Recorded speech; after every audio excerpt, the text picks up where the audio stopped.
How am I going to open this?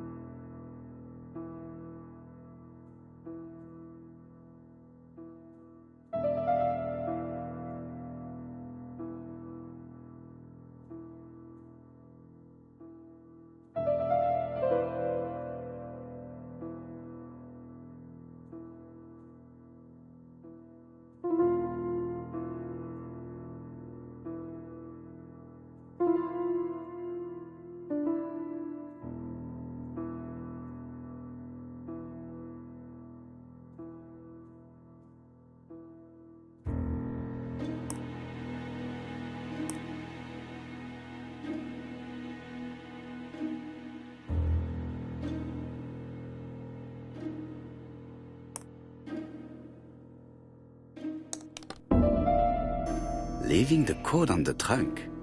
What a strange character Franklin is.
So, what is this sound?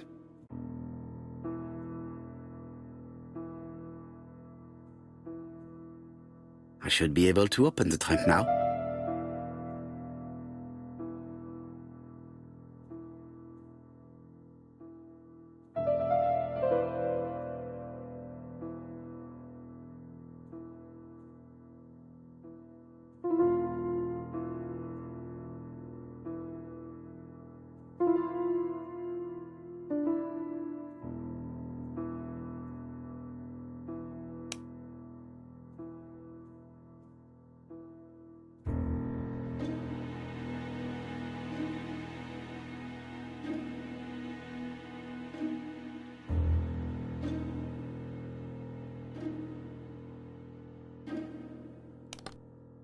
There we are.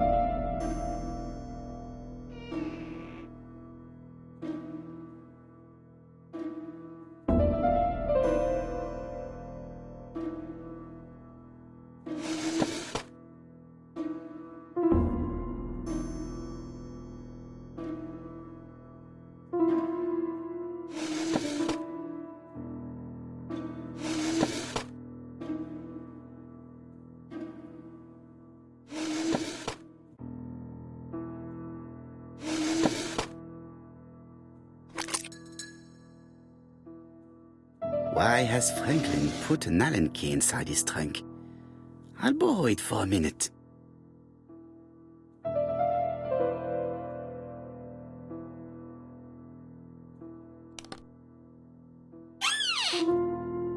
Whiskey and other good quality drinks. Mr. Clark really has refined tastes. Whiskey and other good quality drinks. Mr. Clark really has refined tastes.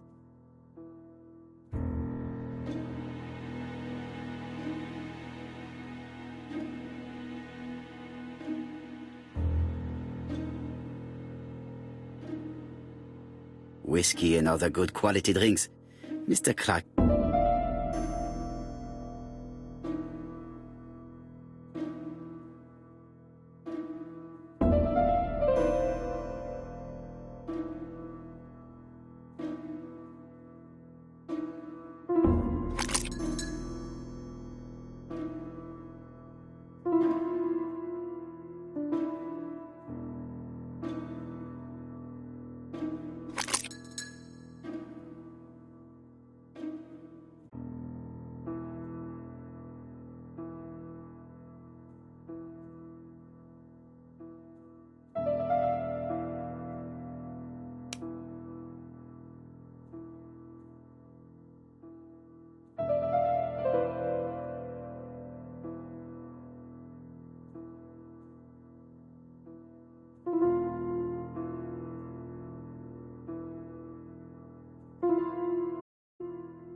An Allen key, it can be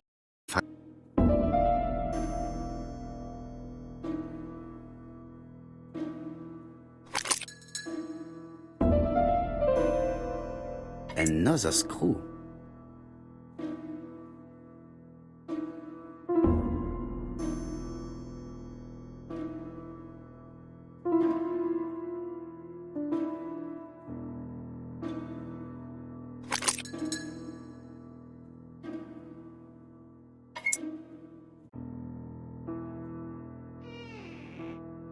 This engraving is not very easy to understand. I need to sort it out.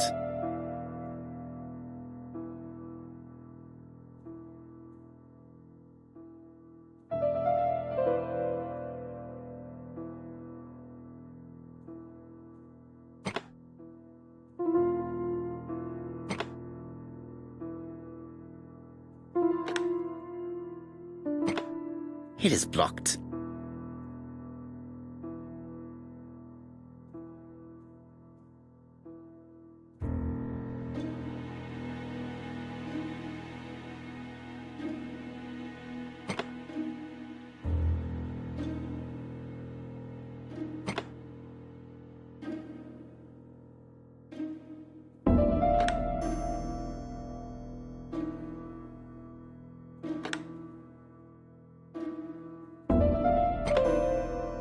It is blocked.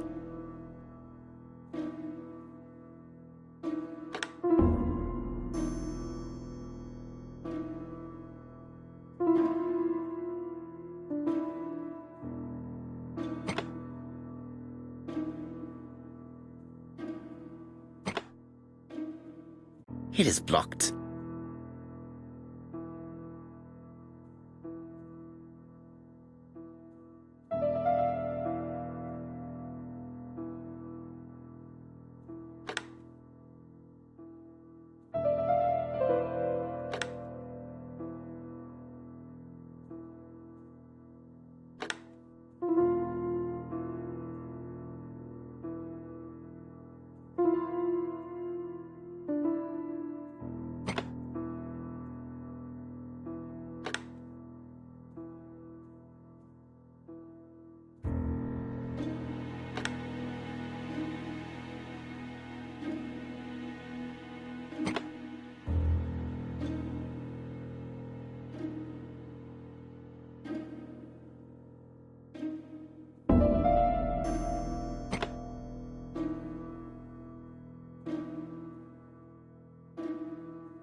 It is blocked.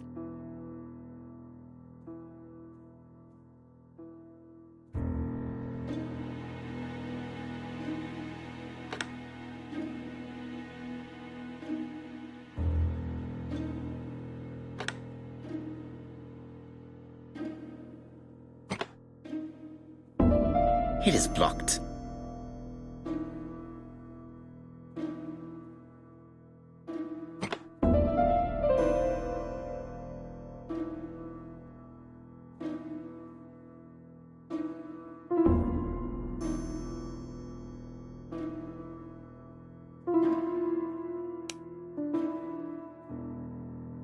An Allen key, it can be used in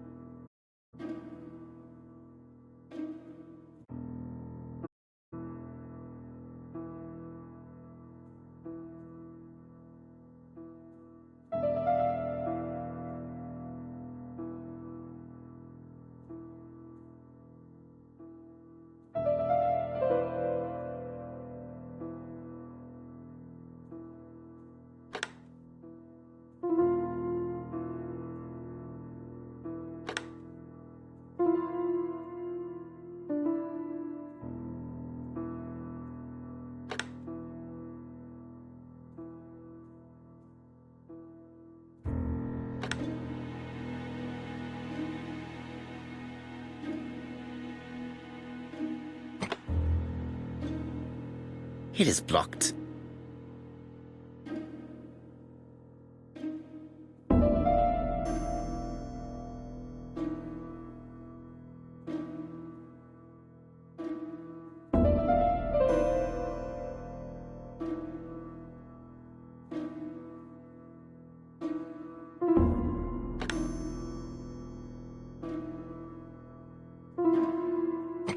It is blocked.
Franklin must really love his country to have an engraving in his trunk. I think I heard the panel above release.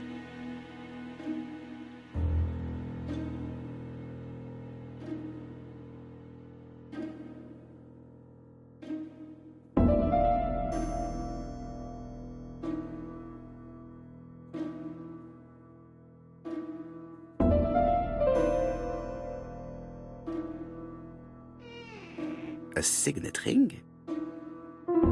A signet ring with a code written on it. 1587. It may be useful to me.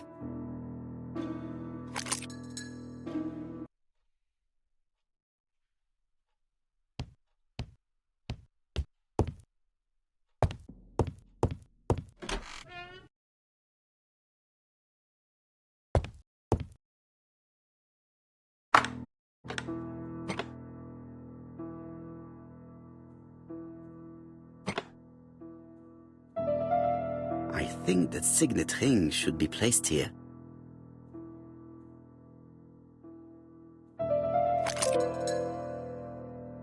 The plates around the picture appear to have unlocked. I think I've already seen these symbols on Franklin's trophies.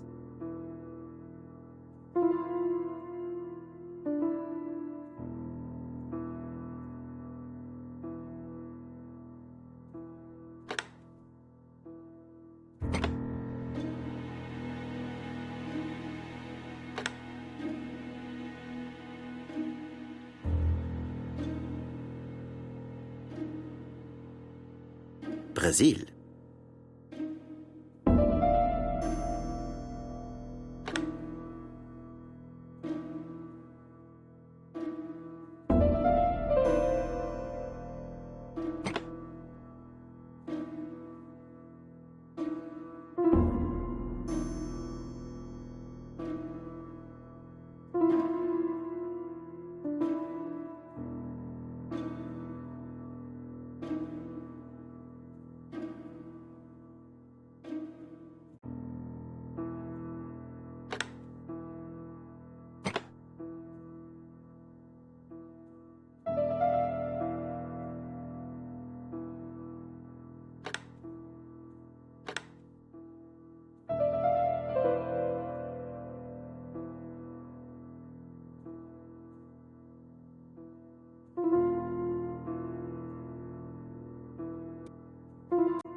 February 1922, South Africa.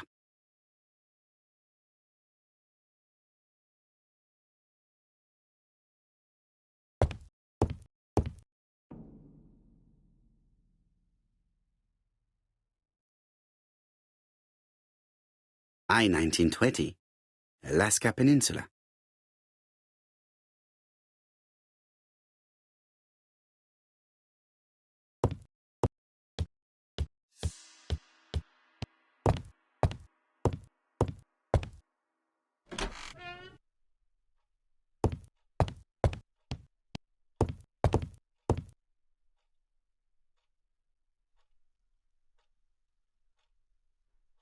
April 1925, Aceh Province, Sumatra.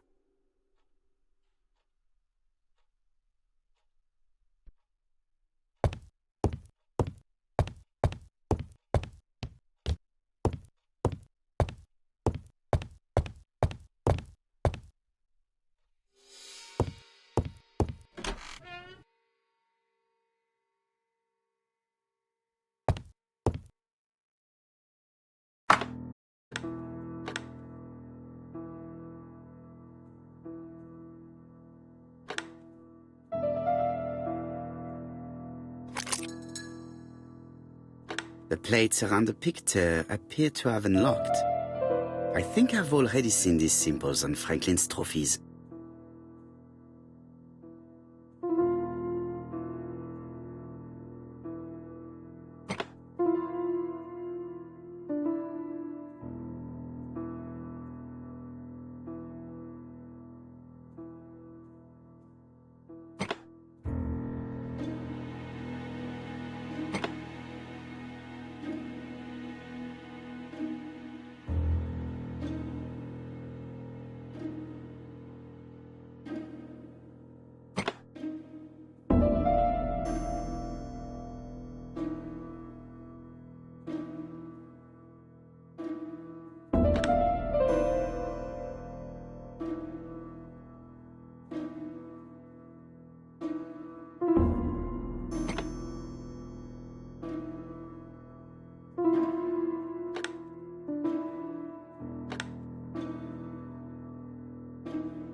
The Lion of Sumatra.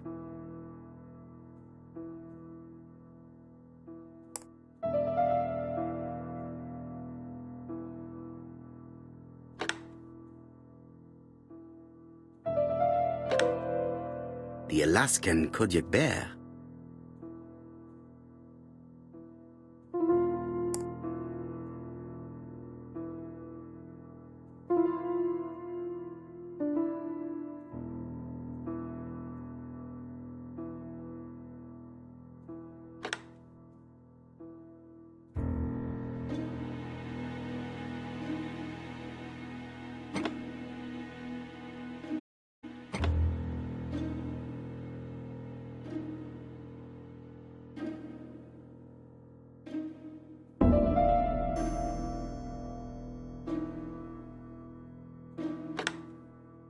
The African kudu.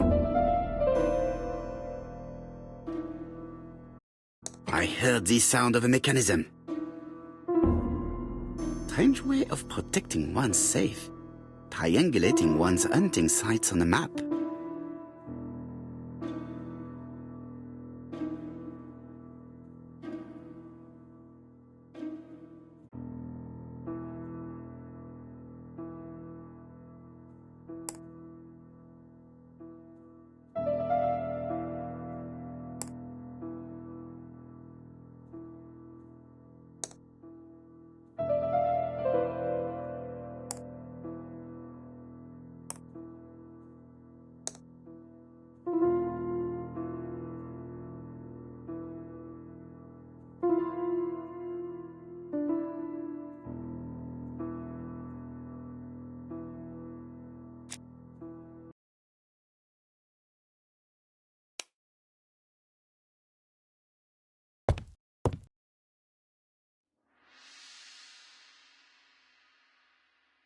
A signet ring bearing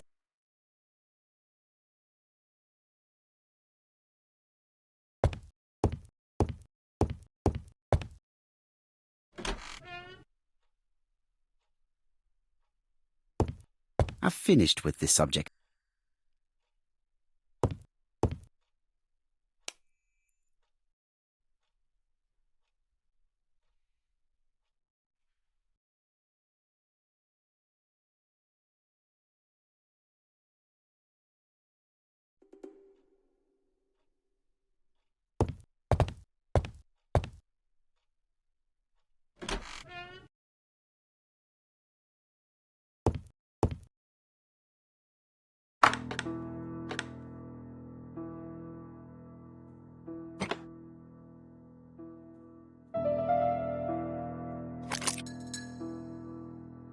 The plates around the picture appear to have unlocked.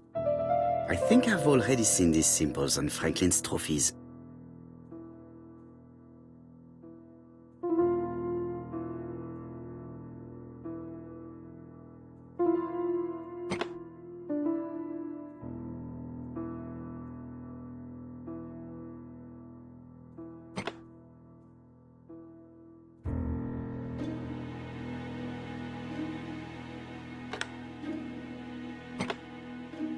The Lion of Sumatra.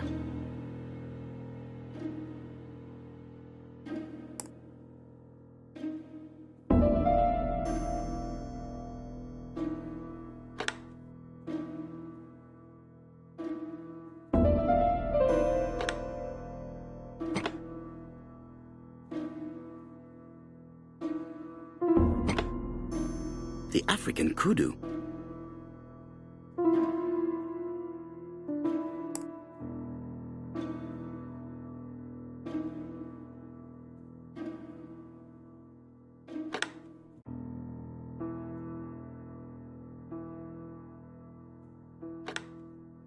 The Alaskan Kodiak bear.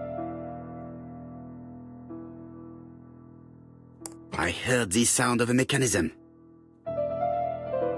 Strange way of protecting one's safe. Triangulating one's hunting sites on a map.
These documents are very likely going to help me for the rest of the inquiry.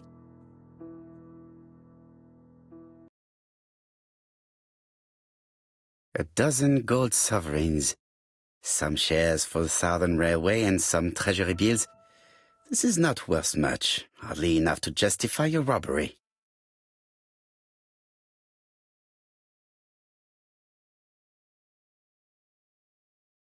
Eton College School Year, 1912-1913. Franklin Clark. School report for Franklin Clark. According to his teachers, Franklin was a good student, but lacked discipline. Sir Carmichael Clark, Comside, Churston, Devon, to Mr. Franklin Clark, Peninsula Hotel, Salisbury Road, Tsim Kowloon, Hong Kong.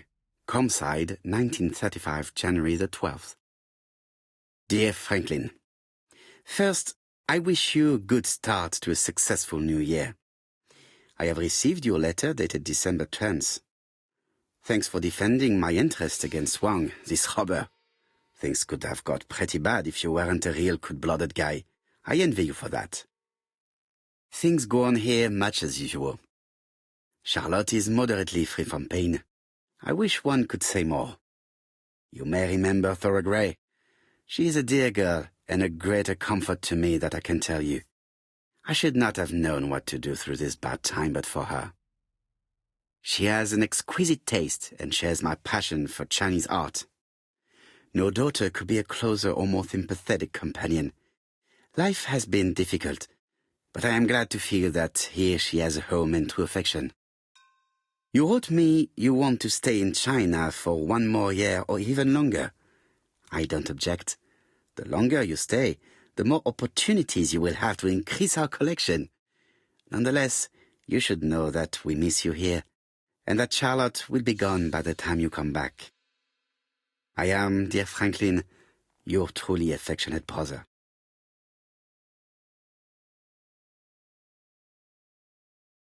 Charlotte Clark, Comside, Churston, Devon, to Mr. Franklin Clark, Peninsula Hotel, Salisbury Road, Tsim Sha Tsui, Kowloon, Hong Kong, Comside, 1935, January 1st. I wish you with all my heart a happy year 1935. Writing my greeting cards, I have affectionate thoughts for you, always smiling as a child, sailing to distant countries and bringing back to us trunks full of wonder. At home, everything annoys me, starting with this young Thora Sir Carmichael is so fond of. I have nobody to share my feelings with, so I write to you. How can I tell you what happens to me? The simplest way the better. I am doomed. I still have 1 year to live, no more. How do I know? I opened the secret drawer of Carmichael and read a letter not addressed to me.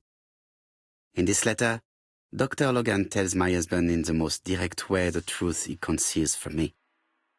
So, I know. But my husband doesn't know I know. Please don't tell him. And if he shares the truth with you, act as you were surprised. Carl will probably speak in his usual convoluted way, but I wanted to be the first to announce it to you. It does matter to me that you are aware of what happens in Comside. Warm regards, Charlotte.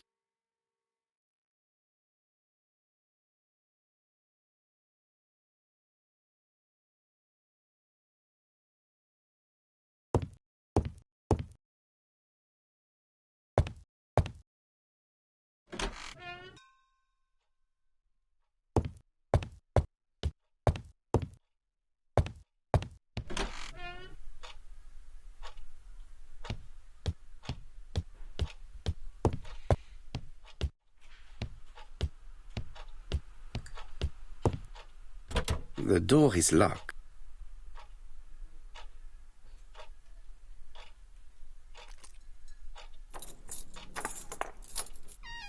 This unit contains the medical records for Sir Carmichael Clark's patients. Let us study them closely and see if there are any familiar names. Lots of dust. The records from E to Z have not been touched for years. No names. Disappointing. No dust on the records from A to D. They've been handled recently. No names. Disappointing.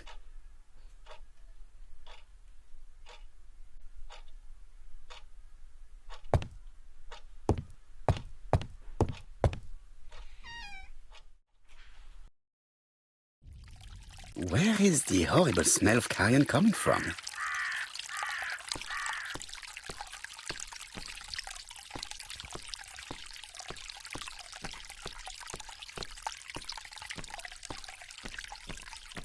Something makes me feel uncomfortable.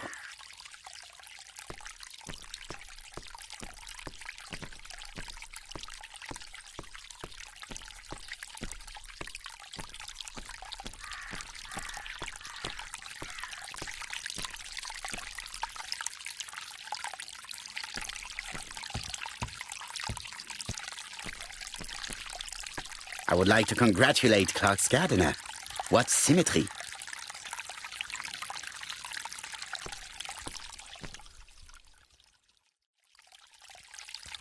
This wisteria is in full bloom.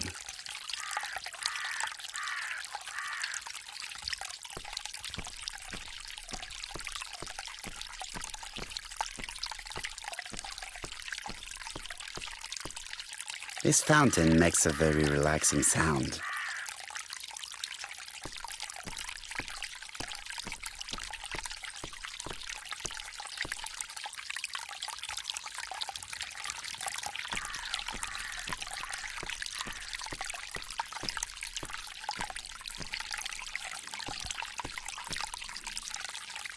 It was probably the gardener who lit this fire.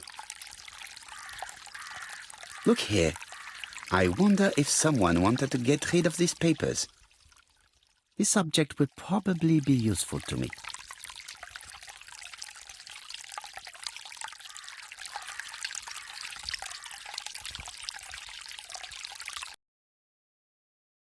If someone has tried to get rid of these documents, they may be important.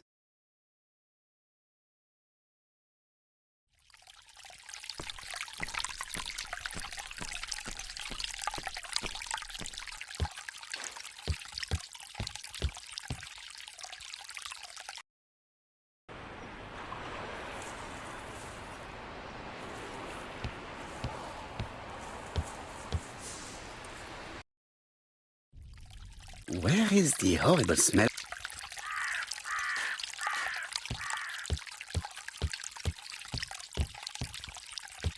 Clark's greenhouse. It must hold some rare plants.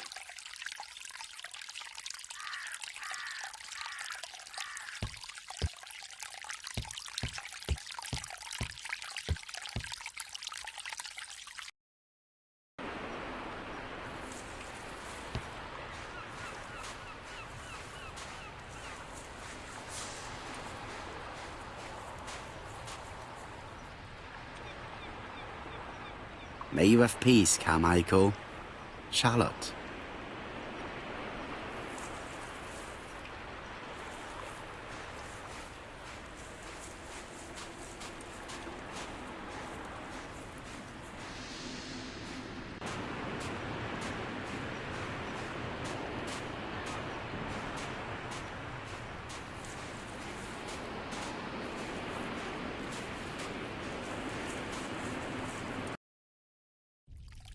Where is the horrible smell?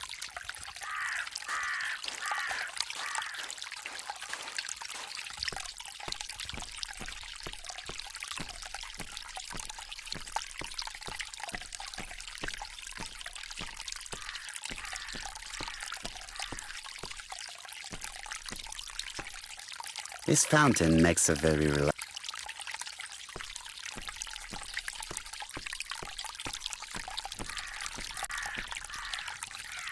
This wisteria is in full bloom.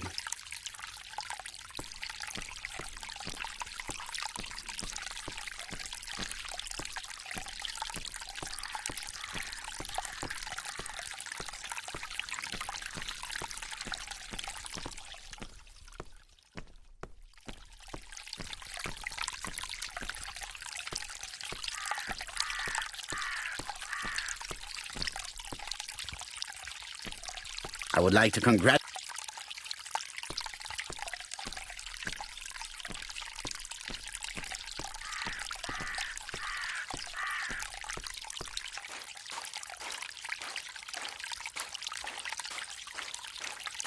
I've finished with this.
I am not going to.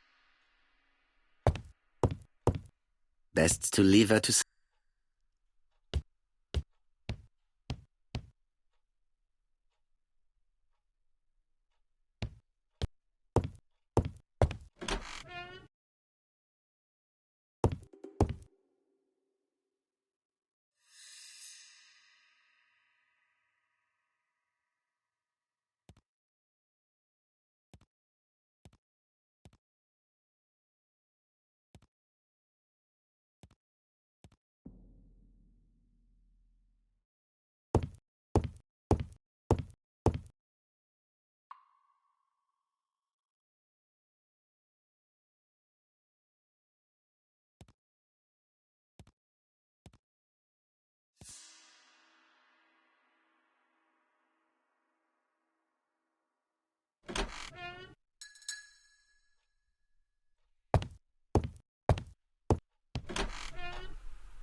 This unit contains the mid.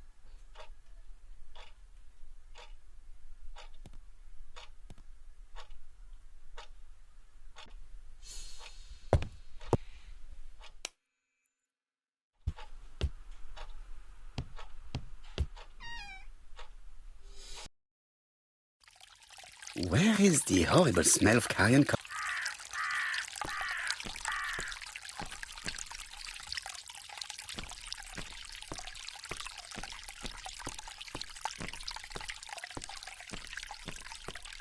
Something makes me feel uncomfortable.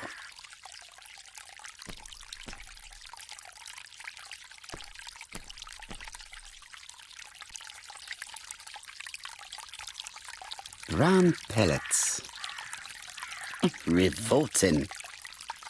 Let us now try and get our brain cells to work.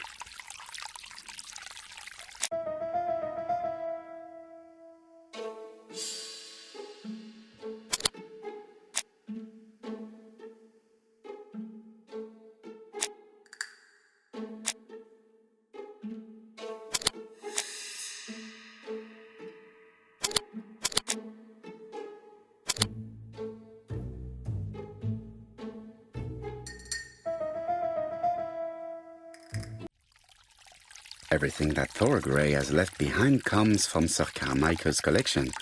He most probably gave them to her, but she chose to leave them here rather than run the risk of being accused of theft.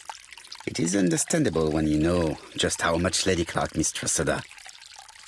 Let us now try and get our brain cells to work.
Thorogray had no reason to kill someone who only had few months left to live.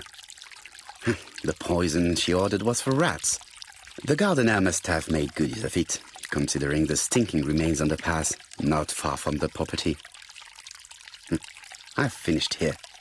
I must put the skeleton key back and inform Hastings that I'm returning to London. Brown pellets. Revolt. Tut-tut. The gardener does not follow the alignment. There, that's better. It is symmetrical. There, that's...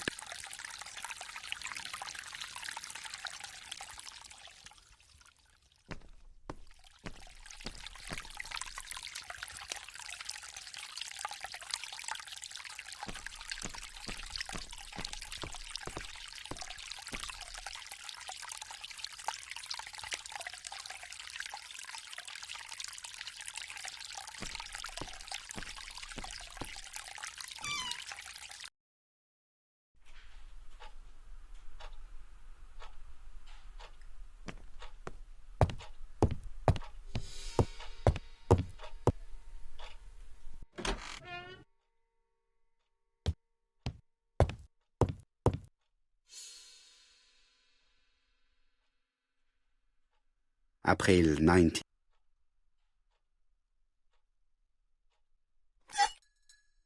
Perfect.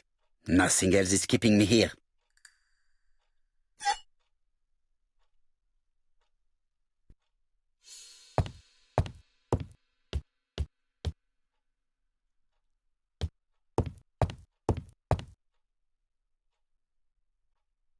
Hello, Hastings.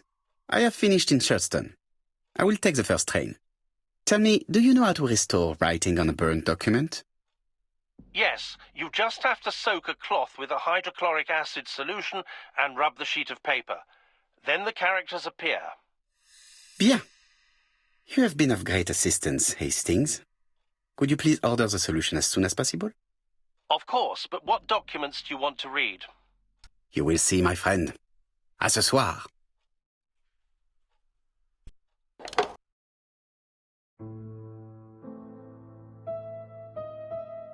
Donald Fraser is here. He insisted on waiting to see you.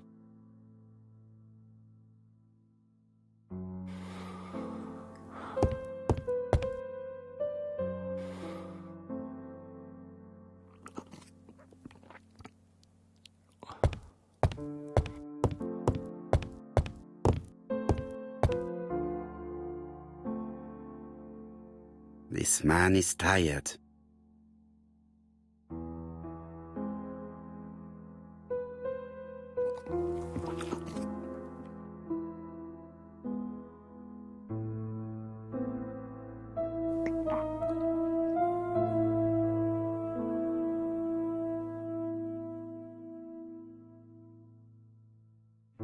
Donald is short of sleep, and it looks as if he didn't even bother to undress before going to bed.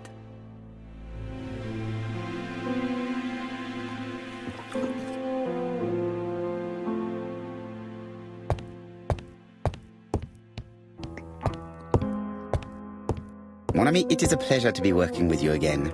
I have missed you these past few years.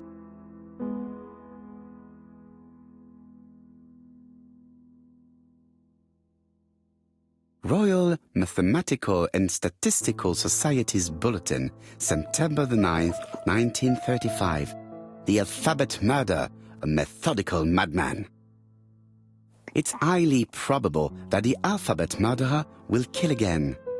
Could we possibly estimate the number of victims in his next crime? Yes, and it is easy. As soon as we know the ratio of towns, cities and villages whose names begin with a D and the ratio of English people whose names are spelled the same. On the one hand, the ratio of towns, cities and villages in England with a name starting with D, and on the other hand, the ratio of English people with a name also starting with D. After this initial calculation, it is easy to deduce the likelihood of actually being murdered if you belong to the target population. Go to the last page to find our results and details on the calculations. Daily Blague, August 31, 1935. Moustache at half-mast. Poirot's repeated failure in ABC case. Sometimes small things trouble great men. Hastings, faithful collaborator of the Belgian detective, knows something about it. 3 mornings in a row, he confided to us, the cook broke the egg yolks when preparing Poirot's breakfast.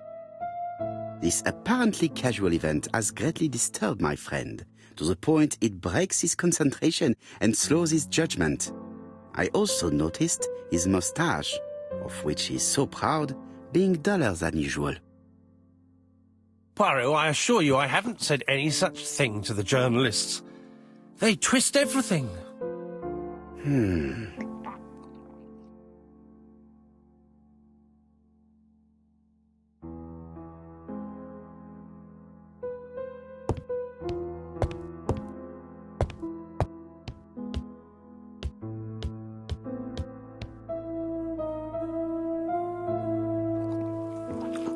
Mr. Poirot, I don't know why I'm here.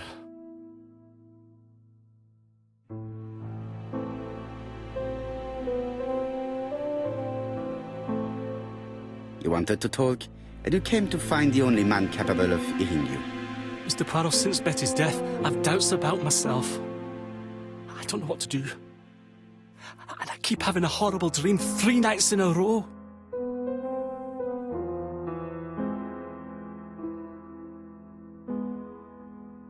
Have a drink and tell me about this dream.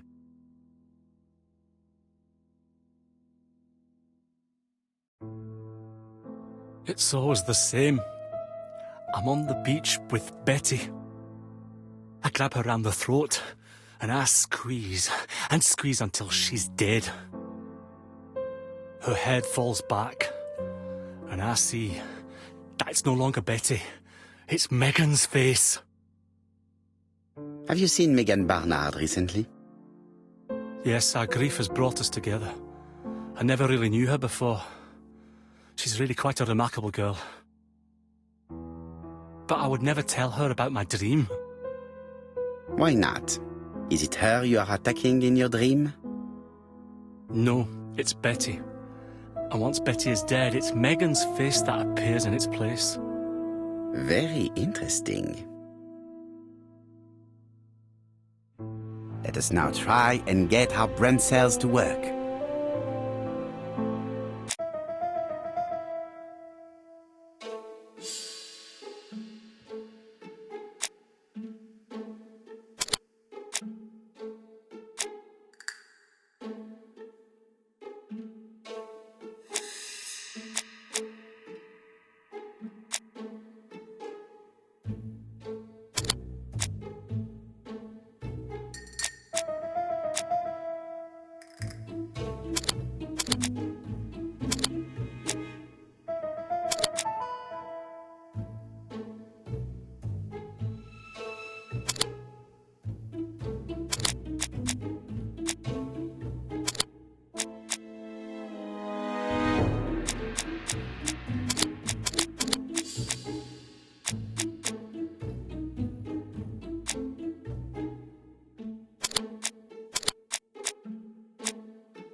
Mr. Fraser, I think that the real meaning of this dream is that you are in love with Megan Barnard.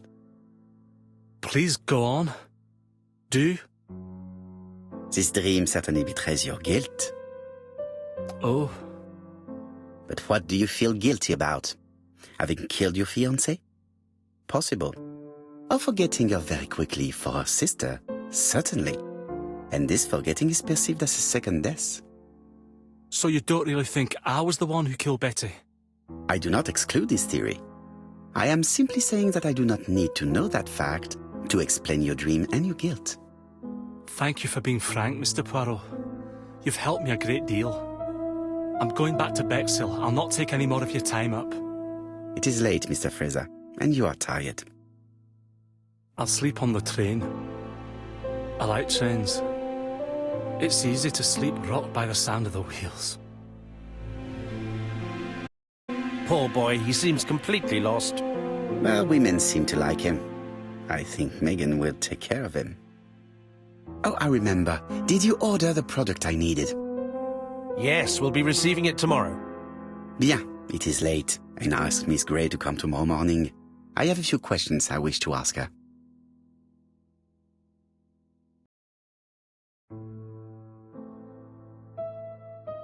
Mademoiselle, I asked you here in order to answer a very important question.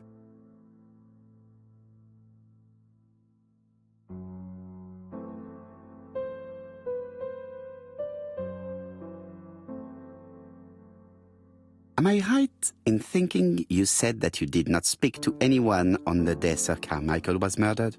It's the absolute truth. Yet, Lady Clark maintained that she saw you talking to a stranger on the front doorstep. Really? She must have been mistaken. Oh, I remember now. I'd forgotten all about it, but it wasn't important. It was just a salesman. One of those traders who sell stockings from door to door. Can you describe him to me? Medium size. Glasses. Dark suit and a felt hat. Not the sort of man you notice. Completely harmless. That's why I forgot all about him. Nothing else? He was very hesitant and shy. Usually door-to-door salesmen are very confident, but he wasn't.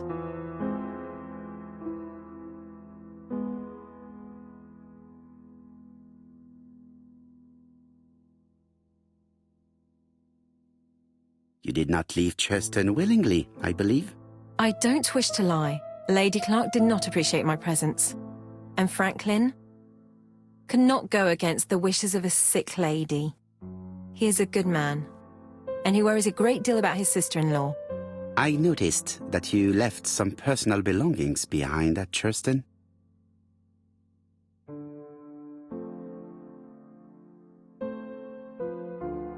It was too risky for you to keep these objects, am I correct? Risky? What was the risk?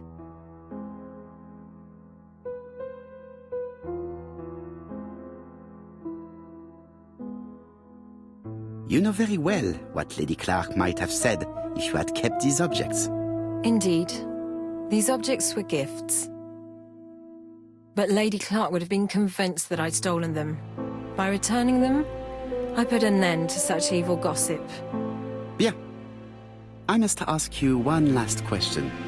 Please reply frankly with either yes or no. If Lady Clark had died, would you have agreed to marry Sir Carmichael if he'd asked you? How dare you ask such a question? Sir Carmichael treated me just like his daughter. And all that I ever felt him was affection and gratitude, nothing else. Thank you, mademoiselle. I will not keep you any longer.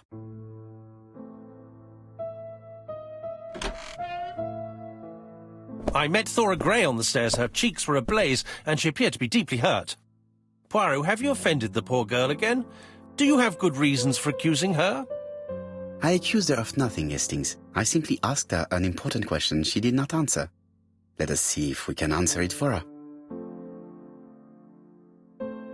Let us now try and get our brain cells to work.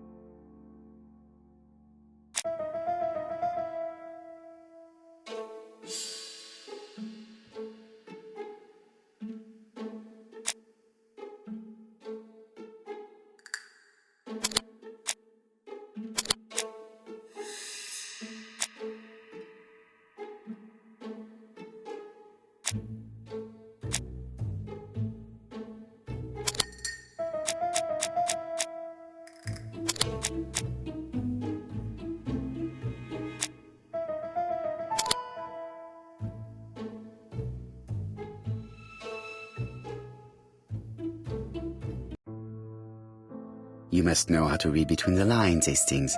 When Sir Carmichael refers to paternal affection, he is lying to himself. Read this engraving on the brooch. A dark dragon for an angel with glossy hair. These are the words of a lover, not a father. Lady Clark was not wrong. What if Sir Carmichael had fallen in love with his secretary? That doesn't mean that she forced him to do so. True, there are extenuating circumstances. She is a penniless orphan. But she is calculating. Just look how she avoided it when asked if she would have married Clark. I see. You think she seduced Sir Carmichael for her own gain, and that now she is doing the same with his brother. Poirot, your world is a very dark place. Do not get carried away, mon ami. We have another more important matter to settle. Really? Yes, would you believe that Miss Grey taught me something new? Let us now try and get our brain cells to work.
It's perfectly clear, Hastings, perfectly clear.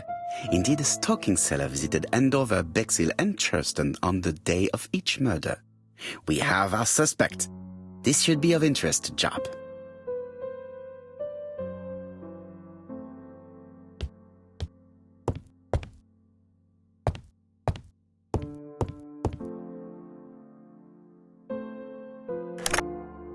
Chief Inspector, we are looking for a stocking salesman.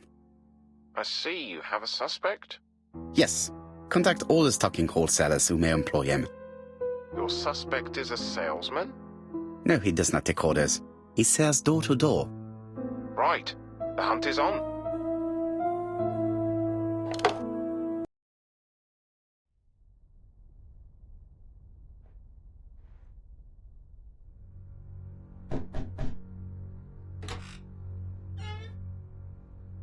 Are you leaving, Mr. Cust? Yes, I'm going to Cheltenham. You shouldn't travel today. You don't look very well. I have to. I have engagements. I must respect them.